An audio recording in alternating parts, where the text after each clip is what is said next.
আমন্ত্রণ বিশ্ব বাংলায়, আপনাদের সঙ্গে আছে আমি সাবিনা সুলতানা। শুরুতেই সংবাদ শিরোনাম। পাসপোর্ট সংশোধনের দাবিতে ফ্রান্সে বাংলাদেশ দূতাবাসের সামনে প্রবাসীদের অবস্থান কর্মসূচি। অনলাইন জন্ম নিবন্ধন অনুযায়ী পাসপোর্ট সংশোধনের আহ্বান। কয়েকদিনের ভারী বর্ষণে সৌদি আরবের বিভিন্ন এলাকায় আকস্মিক বন্যা, বিপর্যস্ত হয়ে পড়েছে জনজীবন, জরুরি সতর্কতা ঘোষণা সরকারের।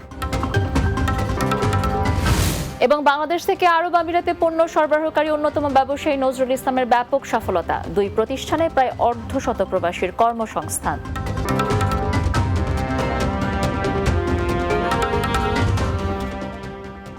শুনছিলেন শিরোনাম, এবারে বিস্তারিত। পাসপোর্ট সংশোধনের দাবিতে ফ্রান্সে বাংলাদেশি অ্যাম্বাসির সামনে অবস্থান কর্মসূচি পালন করেছেন প্রবাসীরা। ফ্রান্স প্রতিনিধি রাসেল আহমেদ জানান, প্রবাসীদের পক্ষ থেকে জানানো হয় তারা পাসপোর্ট সংশোধনের জন্য 1 থেকে 2 বছরের বেশি সময় পার হয়ে গেলেও এখন পর্যন্ত পাসপোর্ট পাননি। এই অস্বাভাবিক বিলম্ব হওয়ার কারণে বৈধ হওয়ার সুযোগ পাচ্ছেন না অনেক বাংলাদেশি। এ সকল প্রবাসীদের দাবি, বর্তমান অনলাইন জন্ম নিবন্ধন অনুযায়ী পাসপোর্ট সংশোধন করে দেওয়া হোক। প্রায় 2 বছর থেকে আমরা আমাদের রিইস্যু করার জন্য দিয়ে রাখছি, কিন্তু বইগুলো আটকে আছে সব জায়গার মধ্যে। দালাল ছাড়া আমাদের বইগুলো ছুটতেছে না। মিনিমাম একটা বইয়ের পিছনে 5 থেকে 6 লক্ষ টাকা দিতেছে। এই দালালটা আমরা বিরোধী, দালাল মুক্ত আমরা দূতাবাস চাই, আমরা দালাল মুক্ত পাসপোর্ট চাই। গত কয়েকদিন ধরে টানা ভারী বর্ষণের জেরে ব্যাপক বন্যা শুরু হয়েছে সৌদি আরবে।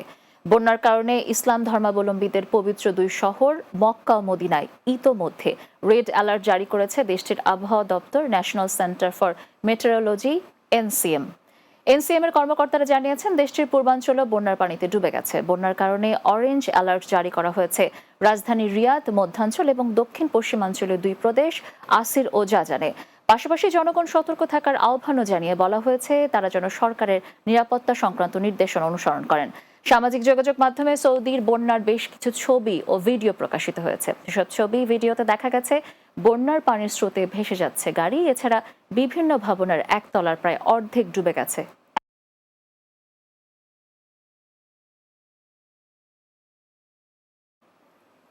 এবার সেবা পলিক্লিনিক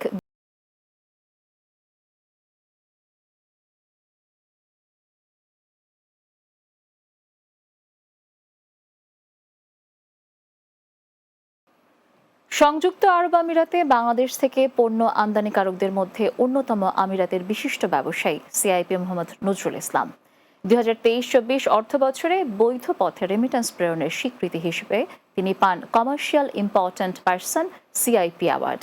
এছাড়াও সপরিবারে অর্জন করেছেন আমিরাত সরকারের দেয়া গোল্ডেন ভিসা। তার 2টি প্রতিষ্ঠানে কর্মসংস্থান হয়েছে প্রায় অর্ধশত বাংলাদেশি প্রবাসীর। দুবাই প্রতিনিধি শেখ ফয়সাল সিদ্দিকী ববির পাঠানো তথ্য ছবিতে আরো জানাচ্ছেন মাহমুদ রুবেল। চট্টগ্রামের রাউজানের মোহাম্মদ নজরুল ইসলাম 1991 সালে পাড়ি জমান সংযুক্ত আরব আমিরাতে। প্রবাস জীবনে কঠোর পরিশ্রমের মাধ্যমে সফলতার পর প্রতিষ্ঠা করেন হাজি মনির ফুড স্টাফস ও নুরাল তাকওয়া ফুড স্টাফ ট্রেডিং এলএলসি, যেখানে কর্মসংস্থানের ব্যবস্থা করেছেন প্রায় অর্ধশত বাংলাদেশির।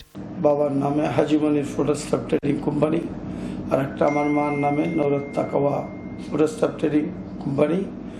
দুটোটাতে আমার 40 জনের মতো মানুষ আছে, 40 জন স্টাফ আছে, তারা কাজ করে এবং আমার যে মানুষগুলো সবগুলো বাংলাদেশি। 2023-24 অর্থ বছরে বৈধ পথে বাংলাদেশে রেমিটেন্স পাঠানোর স্বীকৃতি 2025 সালে সরকারি সম্মাননা কমার্শিয়াল ইম্পর্টেন্ট পারসন সিআইপি পুরস্কার লাভ করেন তিনি। তাদের যে কন্ডিশন প্রয়োজন সেগুলো হয়তো আমার কাছে বিদ্যমান ছিল, তার ফলে আমার ডকুমেন্ট পারফেক্ট বা আমার কাজ ঠিক আছে, এই জন্য আমাকে হয়তো সরকার এবার নির্বাচিত করছে। এছাড়া নজরুল ইসলাম সপরিবারে অর্জন করেছেন আমিরাত সরকারের দেয়া বিশেষ সম্মান গোল্ডেন ভিসা। আমার এখানে 2টা কোম্পানি আছে, যার ফলে আমার কাজ আছে, ব্যবসা আছে, যার ফলে তারা দেখছে, দেখার পরে তারা আমাকে গোল্ডেন ভিসাটা দিছে। বিভিন্ন সামাজিক ও ব্যবসায়িক সংগঠনের সাথে দীর্ঘদিন ধরে কাজ করে আসছেন সফলে রেমিটেন্স যোদ্ধা। বাংলাদেশ বিজনেস কাউন্সিলের ফাউন্ডার মেম্বার, আমি বাংলাদেশ অ্যাসোসিয়েশনের দুবাই এর ডাইরেক্টর এবং সামাজিক কাজের সাথেও জড়িত আছি। Mahmud Rubel, Bangla TV news desk. বিশ্ব বাংলা রিপোর্ট জানিয়েছে ছোট্ট একটি বিরতি। ফিরে আসার পর অন্যান্য সংবাদের সাথে আরও যা থাকছে। ওমানে বাংলাদেশি মালিকানাধীন প্রতিষ্ঠান আউটস্ট্যান্ডিং লাইন অফ সাইট এলএলসির নতুন ব্রাঞ্চের যাত্রা শুরু, মিলবে যাবতীয় বিল্ডিং ম্যাটেরিয়ালস।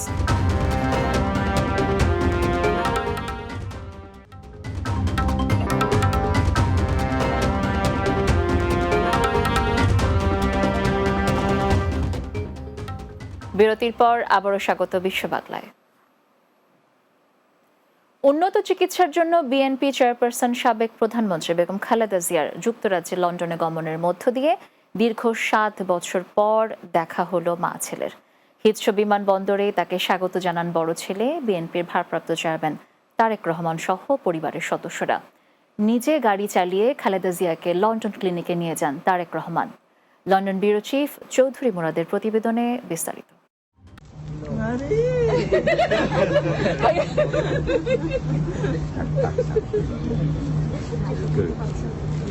দীর্ঘ 7 বছর পর মায়ের সাথে দেখা, তাই আবেগ আর দরদে আপ্লুত হয়ে বিএনপি চেয়ারপারসন সাবেক প্রধানমন্ত্রী বেগম খালেদা জিয়াকে তার বড় ছেলে ও বিএনপির ভারপ্রাপ্ত চেয়ারম্যান তারেক রহমান এবং পুত্রবধূ ডক্টর জুবাইদা রহমান হিথ্রো বিমানবন্দরে তাকে স্বাগত জানান। বুধবার সকালে 9টায় লন্ডনের হিথ্রো বিমানবন্দরে অবতরণ করে বিএনপির চেয়ারপারসনকে বহনকারী একটি বিশেষ বিমান।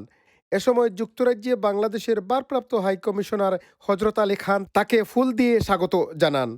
পরে তিনি রওনা হন হাসপাতালের পথে।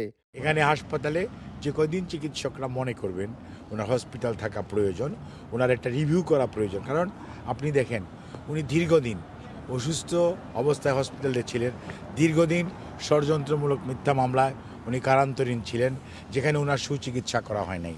মা খালেদা জিয়াকে ড্রাইভ করে নিয়ে যান ছেলে তারেক রহমান, সাথে ছিলেন পুত্রবধূ ডক্টর জুবাইদা রহমানও। বেগম খালেদা জিয়াকে স্বাগত জানাতে বিমানবন্দরের সমাগম ছিল বিএনপির নেতাকর্মীদের। আমরা বলবো যে এই যে ফেসিবাদের সরকার যেভাবে ওনাকে স্লো পয়জন দিয়ে হত্যা করার চেষ্টা করেছে, এটা আমরা ব্রিটিশ ডাক্তারের মাধ্যমে আমরা আশা করছি যে উনি সত্যটা আমরা পাবো। সুচিকিৎসা পেয়ে উনি বীরের বেশে বাংলাদেশে যাবেন। উপস্থিত হয়েছেন, এটা মন থেকে ভালোবাসা। এইটি ভালোবাসা মা বেগম খালেদা জিয়ার প্রতি আপসীন নেতৃত্বে বাংলাদেশের জন্য যে কষ্ট করেছেন এই জালিমের হাত থেকে আজকে আমরা যুক্তরাজ্য বিএনপি খুবই আনন্দিত। এটাই বলবো যে আপনারা আমাদের প্রাণপ্রিয় নেত্রী দেশনেত্রী বেগম খালেদা জিয়া উনি লন্ডনে এসেছেন চিকিৎসার জন্য, ওনার জন্য আপনারা দোয়া করবেন যাতে উনি তাড়াতাড়ি সুস্থ হয়ে বাংলাদেশের স্বাধীনতা সার্বভৌমত্ব রক্ষা, গণতন্ত্র, মানুষের অধিকার, মানুষের ভোটের অধিকার প্রতিষ্ঠায় কাজ করতে পারেন। প্রিয় নেত্রীকে এক নজর দেখার জন্য মধ্যরাত থেকে অপেক্ষমান ছিলেন অনেকেই। পরে লন্ডনে চিকিৎসা নিতে আসা বিএনপির চেয়ারপারসন বেগম খালেদা জিয়াকে লন্ডনের একটি ক্লিনিকে নিয়ে যাওয়া হয়। Chowdhury Murad, Bangla TV news, London. হাজারো প্রবাসীর উপস্থিতিতে ওমানে বাংলাদেশি মালিকানাধীন প্রতিষ্ঠান আউটস্ট্যান্ডিং লাইন অফ সাইট এলএলসির নতুন ব্রাঞ্চের যাত্রা শুরু হয়েছে। ওমান প্রতিনিধি পলাশ শীল জানান, রাজধানী মাসকাটের আল খোদ বাজারে নতুন এই ব্রাঞ্চটির উদ্বোধন করেন প্রতিষ্ঠানটির ওমানি স্পন্সর ডক্টর ইউনিস। এতে বিশেষ অতিথি ছিলেন সিআইপি ইয়াসিন চৌধুরী ও দোকানের স্বত্বাধিকারী আব্দুল হান্নান তালুকদার। অনুষ্ঠানে উপস্থিত ছিলেন ইঞ্জিনিয়ার আশরাফ, মুস্তফা কামাল পাশা, জসিমউদ্দিন, ওমান বিএনপির সভাপতি নূর হোসেন তালুকদার এবং হাটহাজারী সমিতির সাধারণ সম্পাদক নুরুল আফসার বাবলু। নতুন এই দোকানটিতে পেইন্টস, স্যানিটারি, হার্ডওয়্যার, ইলেকট্রিক ও বিল্ডিং ম্যাটেরিয়ালস সহ প্রয়োজনীয় সকল পণ্য পাওয়া যাবে জানিয়েছেন উদ্যোক্তারা। সবার কাছে আমি আমার এই অল্প আশাতে আমি অনেক খুশি, এবং যেহেতু অনেকেই অনেক ব্যস্ততার মাঝে সবাই এসে আমাকে সময় দিয়েছেন এবং সবাইকে অসংখ্য ধন্যবাদ। আমাদের কমিউনিটি যারা আছে আমি পাশাপাশি অনুরোধ জানাবো আপনারাও এসে এখান থেকে সাশ্রয় মূল্যে আপনারা এখানে যে ম্যাটেরিয়ালসগুলো আছে সেগুলি কিনবেন। সৌদি আরবের রাজধানী রিয়াদে প্রবাসী বাংলাদেশিদের জন্য পিঠা উৎসব অনুষ্ঠিত হয়েছে। রিয়াদ প্রতিনিধি একে আজাদ লিটন জানান, আমিয়াল গ্রুপের উদ্যোগে স্থানীয় একটি কমিউনিটি সেন্টারে এ আয়োজন করা হয়। আমিয়াল গ্রুপের কর্ণধার ইঞ্জিনিয়ার মোহাম্মদ ইয়াসিন মিয়ার সভাপতিত্বে অনুষ্ঠান পরিচালনা করেন প্রতিষ্ঠানটির আইন সহায়ক ও ইনভেস্টমেন্ট শেখ মোহাম্মদ আব্দুল ওয়াস। এতে প্রধান অতিথি ছিলেন ইনভেস্টর মোহাম্মদ ইসলাম, বিশেষ অতিথি ছিলেন ব্যবসায়ী মোহাম্মদ আব্দুল হাকিম, সানসিটি পলিক্লিনিকের পরিচালক আব্দুল্লাল মামুন ও ফ্লাই সিটি ট্রাভেল অ্যান্ড ট্যুরিজমের ইনভেস্টর হাবিবুর রহমান দিদার। এ সময় প্রবাসের মাটিতে এমন আয়োজনের জন্য আয়োজকদের প্রতি কৃতজ্ঞতা প্রকাশ করেন আগতরা। যুক্তরাজ্য প্রবাসী ফরিদা ইয়াসমিন জেসির অর্থায়নে টাঙ্গাইলের মির্জাপুরে 2 শতাধিক নারী পুরুষের মাঝে কম্বল বিতরণ করা হয়েছে। বুধবার উপজেলার রশিদ দেওহাটা এলাকায় আর্ন অ্যান্ড লিভের কেন্দ্রীয় কার্যালয়ে তা বিতরণ করা হয়। এ সময় উপস্থিত ছিলেন গোড়াই ইউনিয়ন পরিষদের ভারপ্রাপ্ত চেয়ারম্যান কামরুজ্জামান, উপজেলা বিএনপির শ্রম বিষয়ক সম্পাদক আব্দুল জলিল, রশিদ দেওহাটা উচ্চ বিদ্যালয়ের সাবেক সভাপতি গোলাম মোস্তফা, বাংলা টিভির প্রতিনিধি মোহাম্মদ সানার হোসেন ও আর্ন অ্যান্ড লিভের উপদেষ্টা শাহ আল মাসুদ রানা সহ স্বেচ্ছাসেবী সংগঠনের সদস্যরা। শেষ করব বিশ্ব বাংলা, তবে যাওয়ার আগে সংবাদ শিরোনামগুলো জানিয়ে দিচ্ছি আরো একবার। পাসপোর্ট সংশোধনের দাবিতে ফ্রান্সে বাংলাদেশ দূতাবাসের সামনে প্রবাসীদের অবস্থান কর্মসূচি। অনলাইন জন্ম নিবন্ধন অনুযায়ী পাসপোর্ট সংশোধনের আহ্বান। কয়েকদিনের ভারী বর্ষণে সৌদি আরবের বিভিন্ন এলাকায় আকস্মিক বন্যা, বিপর্যস্ত হয়ে পড়েছে জনজীবন, জরুরি সতর্কতা ঘোষণা সরকারের। বাংলাদেশ থেকে আরব আমিরাতে পণ্য সরবরাহকারী অন্যতম ব্যবসায়ী নজরুল ইসলামের ব্যাপক সফলতা, 2 প্রতিষ্ঠানে প্রায় অর্ধশত প্রবাসীর কর্মসংস্থান। এবং ওমানে বাংলাদেশি মালিকানাধীন প্রতিষ্ঠান outstanding line of sight LLC নতুন ব্রাঞ্চের যাত্রা শুরু, মিলবে যাবতীয় বিল্ডিং ম্যাটেরিয়ালস।